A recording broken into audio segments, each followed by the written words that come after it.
لو أنزلنا هذا القرآن على جبل لرأيته خاشعا متصدعا من خشية الله وتلك الأمثال نضربها للناس لعلهم يتفكرون.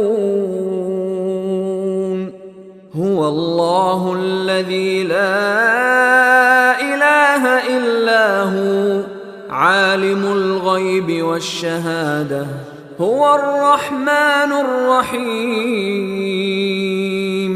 هو الله الذي لا إله إلا هو الملك القدوس السلام المؤمن المهيمن العزيز الجبار المتكبر سبحان الله عما